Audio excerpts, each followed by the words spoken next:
గణనాథునకు భక్తితో మొక్కి ఆనందంతో ఎలుకను ఎక్కి ఇంట బయట పూజలు పొందగా ఈశ్వర పుత్రుడు వచ్చిండు.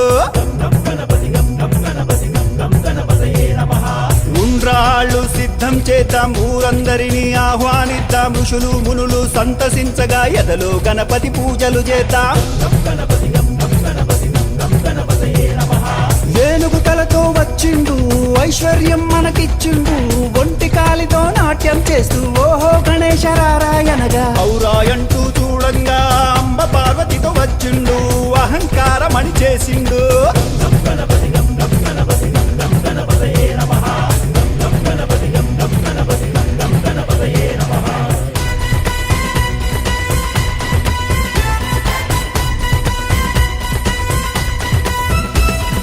కడుపారా పాయసమే త్రాగి ఖర్జూర పండ్లను మెచ్చిండు, గడ్డి పరుగుంచి గుంజీలు తీస్తే ఘనంగా దీవెనలిచ్చిండు, జ్ఞానమందరికి ఇచ్చిండు. చవితి నుండి 9 రాత్రులు చక్రం ఎత్తి అర్చన చేద్దాం, జన్మ జన్మల పుణ్యఫలంతో ఝంకారంతో గానం చేద్దాం. టక్కరిగాళ్ళను మట్టు పెట్టి ఠం ఠమ్మని గంటలు మోగిద్దాం, తప్పుడు ఆగకుండా ఠం ఠమ్మని బాజా మ్రోగిద్దాం, రణమున గెలుపును సాధిద్దాం.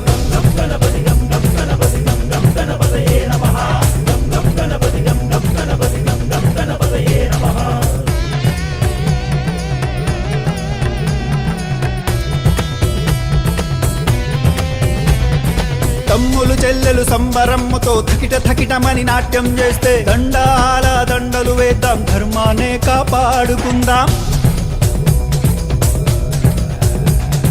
నచ్చి మెచ్చిన గణపయ్య పరుగు పరుగున వచ్చనయ్యా, ఫలములు మెండుగా ఇచ్చునయా, బండెక్కించి ఊరేగిస్తే భవబంధాలు తొలగినయా. మనసారా గణపతిని వేడంగా యమ బాధలు బాపెను చూడంగా, రమ్మంటూ గొంతెత్తి పాడరా లంబోదరలకు బిగరా. వరుసగా భజనలు చేసి శరణంటూ గణపతి చేరి సకల లోకాలాధిపతిని షణ్ముఖనాథుని సోదరుని హరుడి పుత్రుడు గణపతి బొప్పను క్షమించమంటూ మొక్కుతాం, రై రై మలిసాగనంపుదాం.